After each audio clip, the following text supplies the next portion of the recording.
Welcome back to Tabbi Hour. Yes, sir. We've got Stephen Phillips, owner of Exile Bar here in Greenville. Let's start with where you're from. Where do you claim is where you're from? And then how'd you end up in Greenville?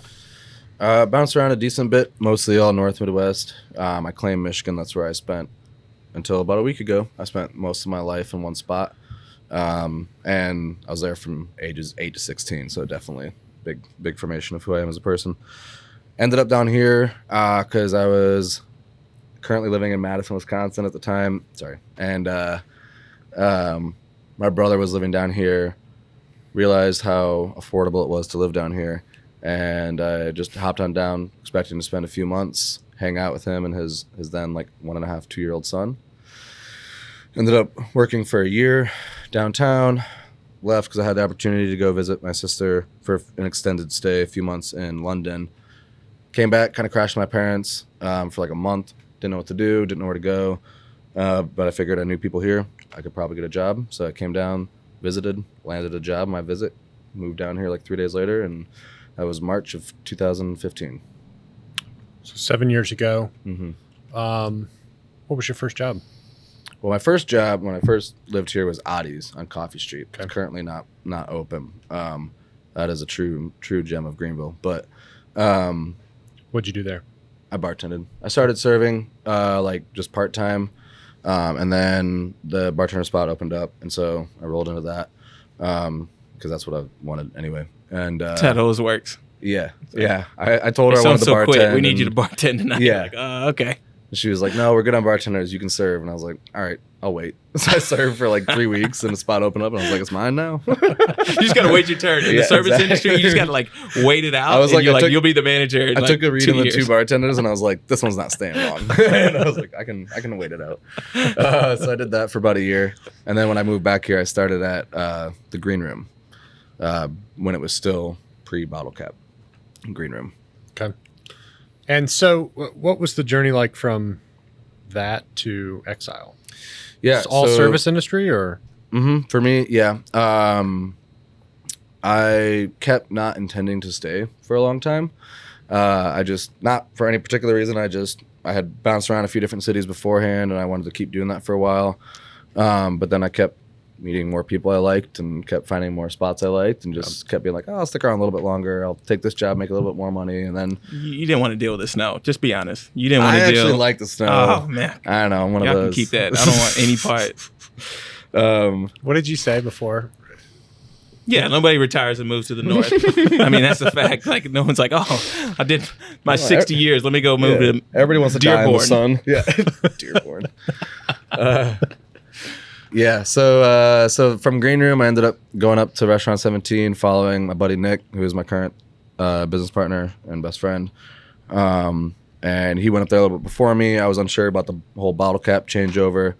And about a week before that happened, it was actually like the last week, it was going to change over on the weekend.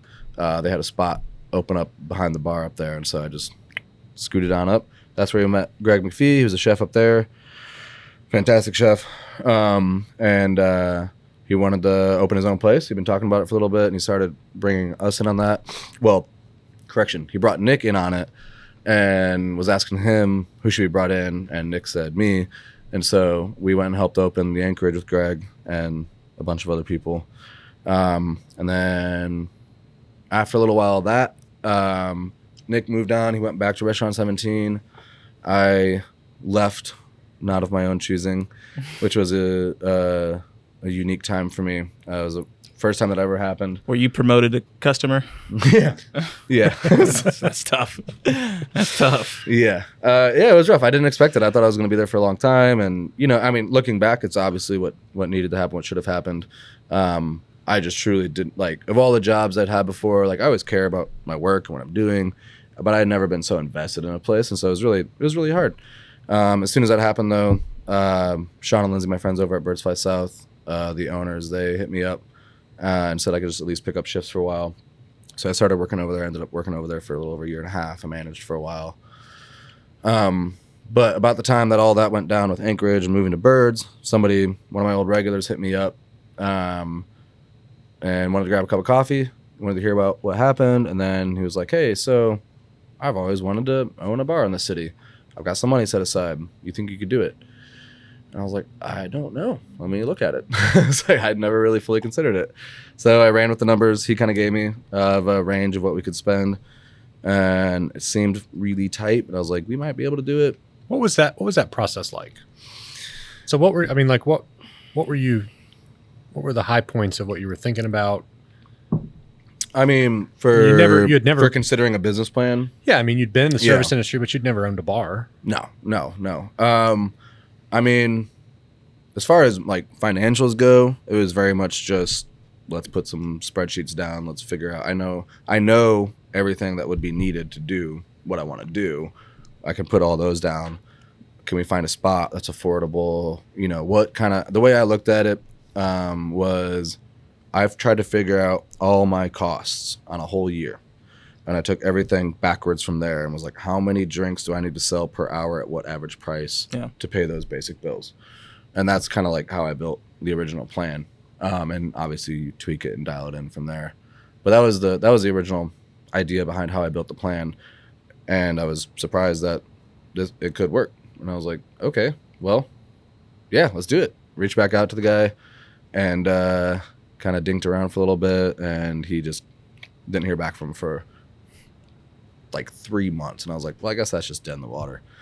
And then I looked down and I was like, well, I got this big old plan. I got a location that's open. Like, do I want to do this? So do you think you would have came up with that had that not been there? Had that inspiration not been there? Or would you have just done that on your own? I think I would have never thought, if somebody hadn't looked at me and said, you could do it. Like, if I would have never thought I could do that. I don't know. Not in a sense of like, I thought it through well and was like, I definitely can't do that. It was just, it never crossed my mind that, I could own a bar.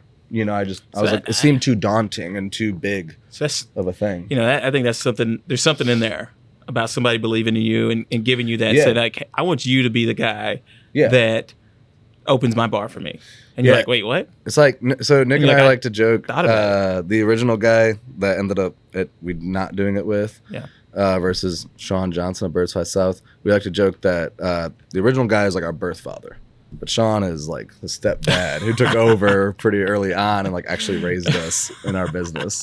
Because Sounds good. After I had that plan, I was like, took it to Sean for some advice, Sean and Lindsay. And I was just like, hey, so like I ended up building this plan out. Like, just give me some insights. Where are my blind spots? What am I totally wrong on? Help me out. Is this like something worth pursuing, basically? And he came back and like a couple weeks and was like, this is good. I wouldn't change anything. And I was like, what? Yeah, shout out to the stepdads in the world. Okay. This is a good shout out for stepdads. That's perfect, right? Mm-hmm. I mean, it's like he came and left, and you're like, wait a minute, I've already thought about all this. I've already I already put myself in a certain place. I'm already here. And then now it's taken away, but you went right back to your old friends, right? And it was good too because it was going back to somebody who had built a successful business. Granted, not a cocktail bar, but a brewery that is being distributed in other countries and across most of the country now. Like, that was a huge boost of confidence for him to say that. And then he followed it with, also, we'd like to be your first investors. And I was just like, oh wow, that's what huge. I need. Yeah, I was like, that's how I know this is worth going after. Not just like, it's one thing if somebody says that, hey, that's a great idea. Exactly. It's a whole other thing when they invest. Yeah, it's a whole other thing when he's like, I want to put money down on it. I'm just like, okay, you betting on me, I feel pretty good about that. So, and then from there we just move forward. Talk about confidence. I mean, that's it right there. Yeah. So what year did you guys open? Well, we opened August 2020. Perfect. Prime time. Yeah, if you love anxiety, it's the perfect time to open a social business. Specifically a restaurant. Yes. Or a bar. Yeah, everyone, you just like didn't hear about the pandemic or nothing. It's like, oh, we'll just do it now. Let's go. Well, so when did you guys like start? So I built that plan March 16th, 2020. They're planning this out. No, I made that plan. I think I brought it to Sean. It must have been December of 17, something like that. And that's when we had that conversation with Sean and Lindsay. And then from there, it went to finding the rest of our investment, that took some time, obviously, as it does. And then we signed the lease on the space in January of 19. We were supposed to open summer ish. Our first contractor we had already started some work, which was awesome, because one of our investors is actually our landlord as well. He owns a building, which is a great relationship. And so he kind of like kickstarted them on it to get a little head start. And then I later like found out like over a year later that some family tragedy had happened within the company. It was like a father-son team, but they just walked out one day and like I never heard from them again. So I'm sitting there with like partially built out bathrooms and like some walls up, some walls that need to be taken down. I hadn't heard in them from like 6 weeks, and I was just like, well, I guess we get somebody else now. I don't know. I've never done this before. And so we got somebody else, and he was like, oh yeah, got you. 2 months, 3 months tops. That's what they all say. Yeah. Year later, still not done. Pandemic's in full force. And he finally finished up, and we're like, cool, now we just sit because we can't open. We don't want to open right now. I don't really know how I feel about that yet. And then one day McMaster just flipped the switch and everybody's open. So we're like, cool, all the bills back in effect. We gotta make some money. You gotta turn the faucet on. Yeah, lending had kind of delayed everything. Everything could be. Yeah, everything was getting deferred or at least paused. And then as soon as he said you can serve, they're like, oh, game time, go for it. So you were what, 5 hours a day? Yeah, we opened at 5. The hard last call at 10:30 because of the 11 o'clock mandate, and that was 4 days a week.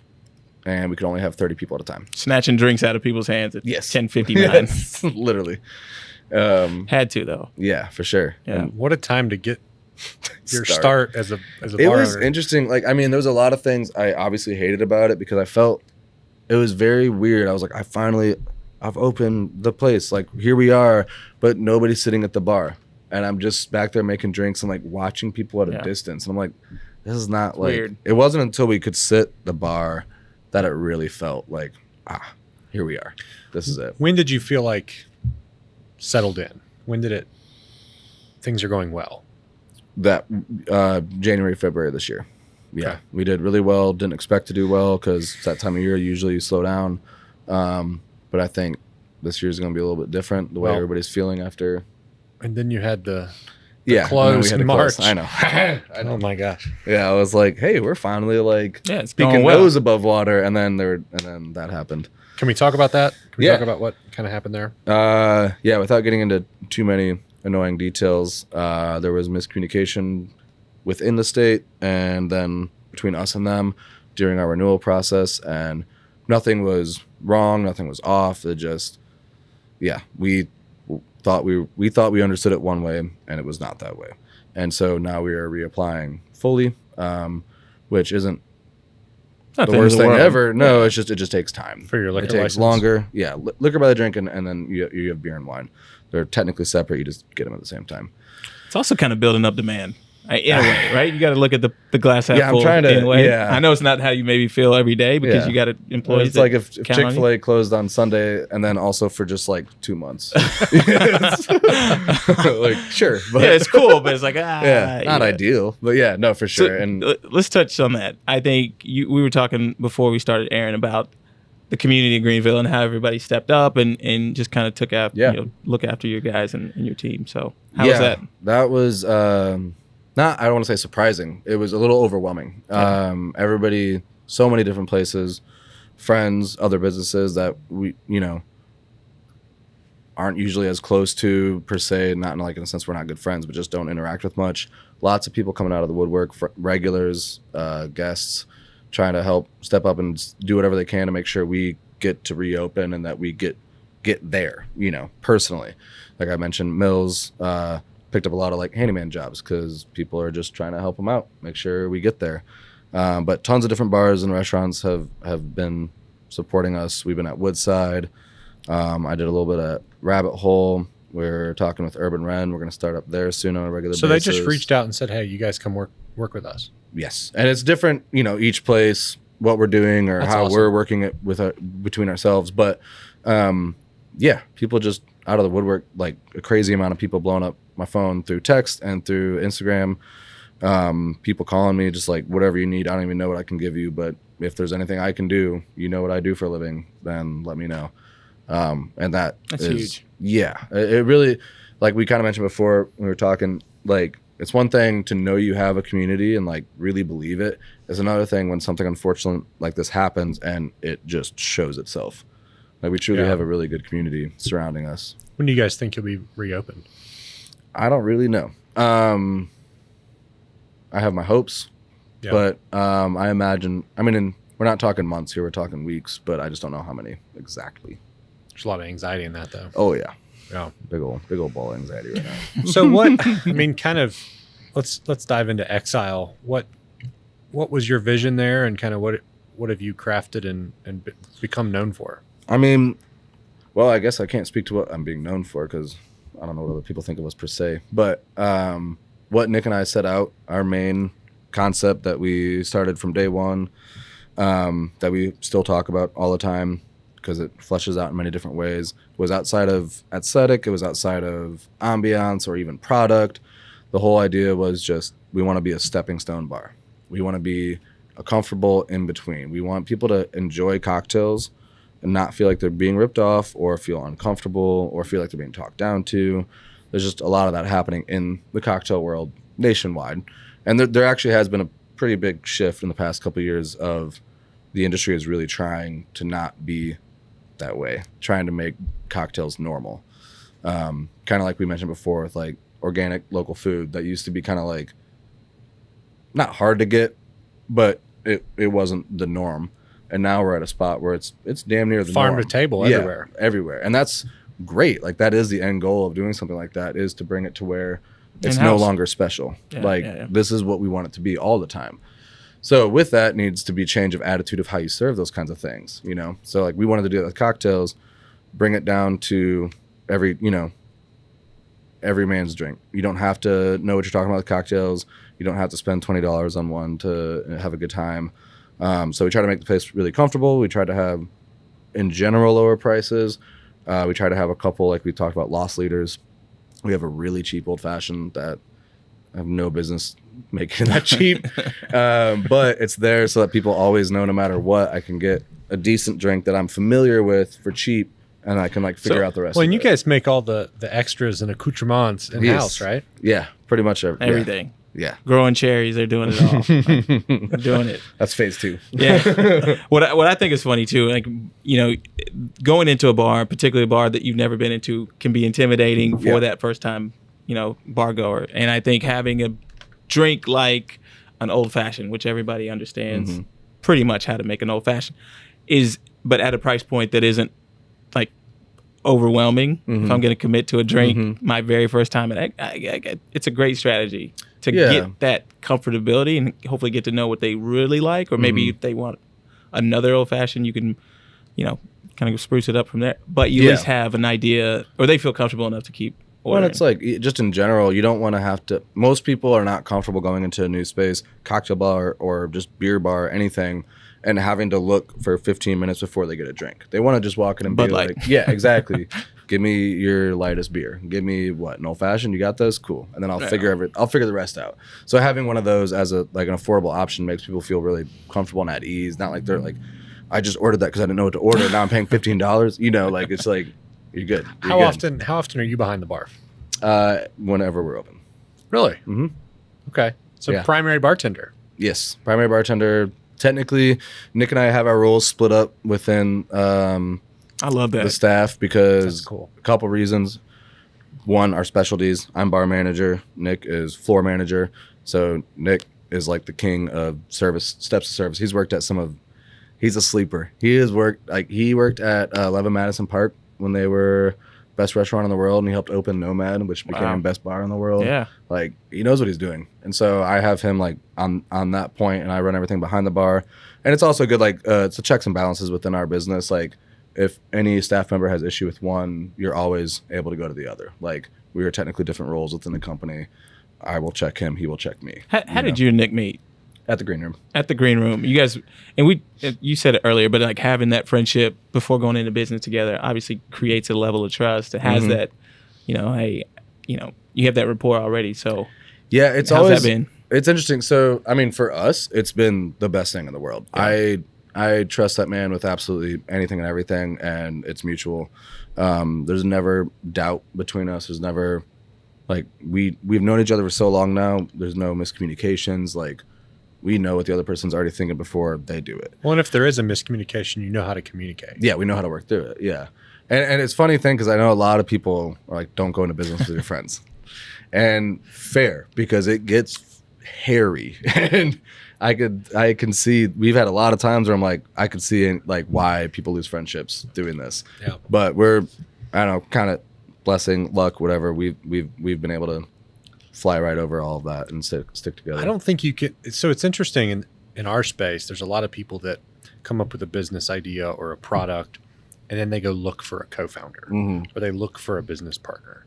Yeah. And they're looking for somebody with a skill set that matches the needs of the business, and then they get to know each other, and then they try to go into business. And I don't know the statistics on that, but I don't imagine it works very well for anybody. I mean, I think that's it has to almost be an organic friendship relationship that's built that then transitions well. Which is just unfortunately just it's uncommon to have.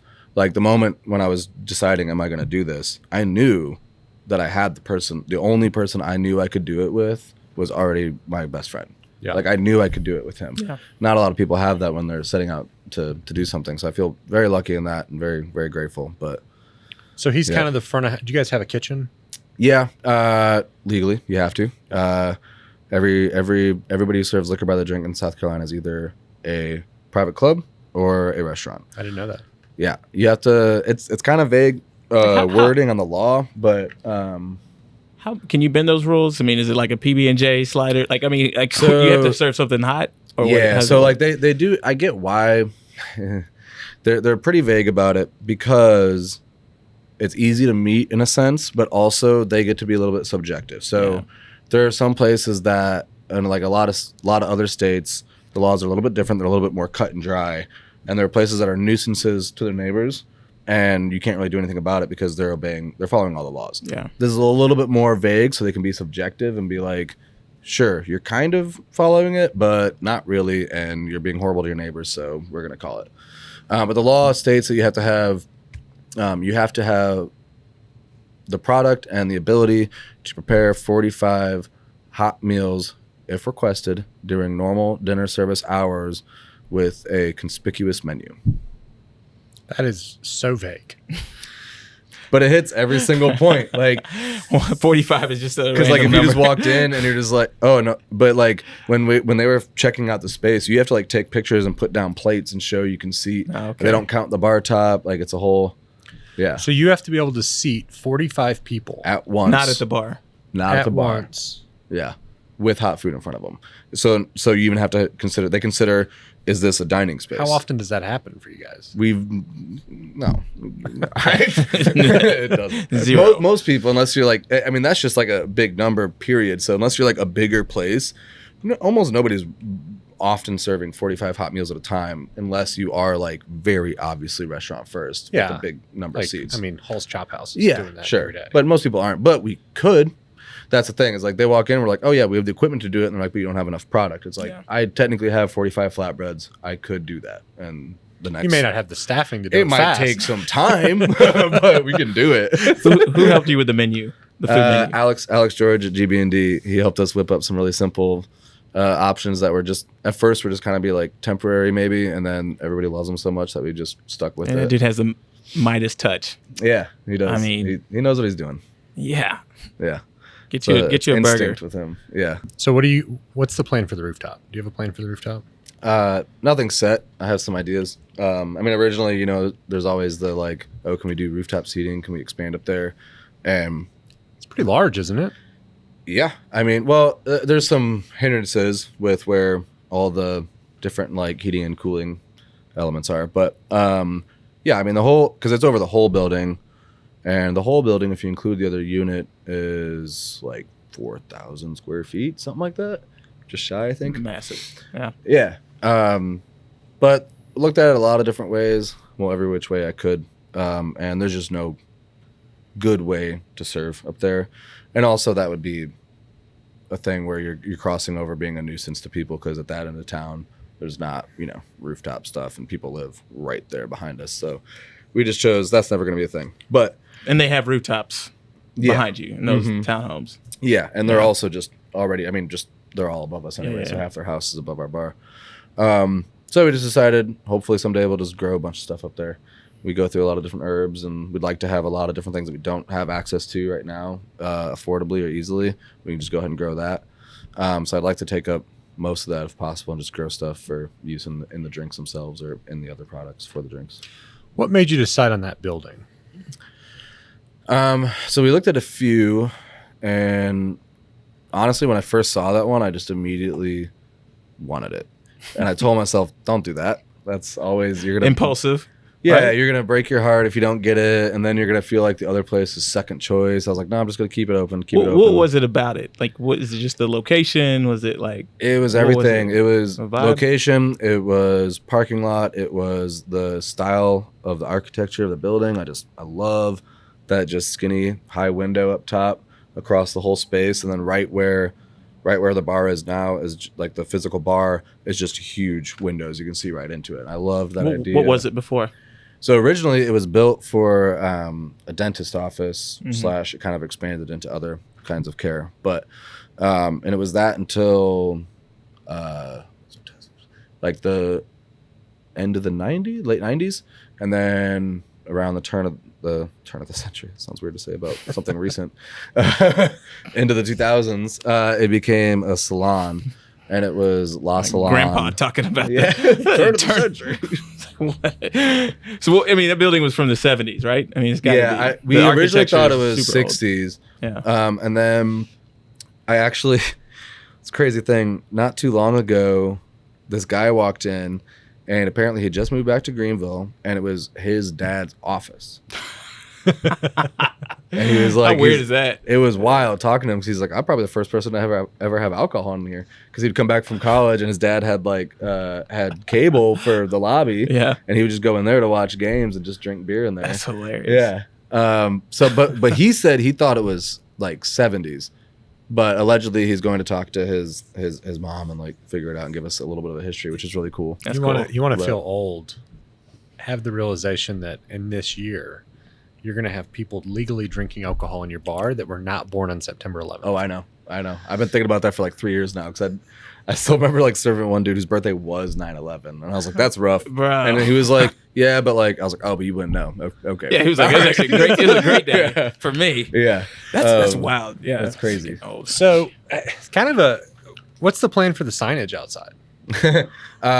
We have had a plan made for pretty much, well, I don't know how long before we open, but well before we open. My vote is you don't put a sign up anymore. Man, people say that. No, You just commit. I'm putting a sign up. I want a sign so bad. Make a sign that says "Don't call it a speakeasy." That should be the sign. Not a bar. Not a bar. Once you guys get rolling and back to a comfortable level, I mean, you're going to be unstoppable. You've been through all the adversity. Everything. Like Let's not say everything. There's probably one thing out there. Yeah. Yeah, I mean the building could still burn down, but It's an interesting journey, though. I mean, to think about, somebody taking enough belief in you to say, hey, I think you can do this, to where you believe in yourself, to where now you did it yeah, successfully. yeah, And now you're navigating hurdles. Yeah. and It's cool, man.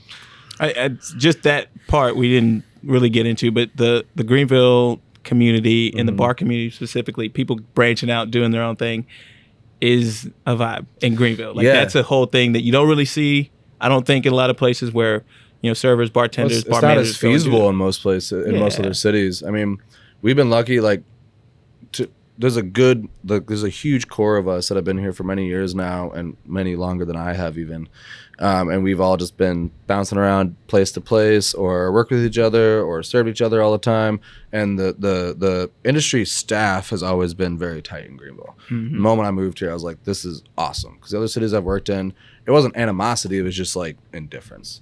And here it was like an active, like, no, you're cool. Let's, like, we're tight. Like, we look out for each other. And I've always loved that about the scene here. But the ownership used to be a little bit more disconnected or indifferent. And that has been changing over the last few years. And I think that's super cool to watch. Which I think is each normal. other. I think the indifference is normal. Yes. Yeah. So I think why should you? Yeah. I There's think no what's obligation. happening is abnormal, which is really cool. Yeah, and I think it's and the fact that it's by choice, by a lot of different people's choice, is wild. You don't usually see that. You can see, like, you'll have people try to spearhead, like, oh, we should all get together like once every 3 months and talk about stuff or whatever. Like you see that among different people, but for all of us to just separately and collectively choose to be that way is really awesome. Where do you see, I mean, this is such a big question, but where do you see it going in the next 5 years? The scene, the city? Yeah, the bar scene. I mean, I think it's rapidly growing. It is. I mean, as is the city. I mean, what was it last year? There was like, I think it was 31 or 32 people on average moved here a day last year. Which is, and there's cranes all over downtown, and it's like something. It's just blowing up. Yeah. And so I think there's a lot of room to open different stuff that isn't currently available that will be successful because there's so many people moving here and also needed because there's people moving here from different places and they want different experiences than what has just kind of been the core bar idea down in Greenville for a long time, and now we're starting to try to expand that a little bit. So if you were going to do a project number 2, let's say Exile's its thing and got its niche, what would your number 2 thing be? It would be the number 2 thing I am trying to do currently. Top secret. Just under top secret.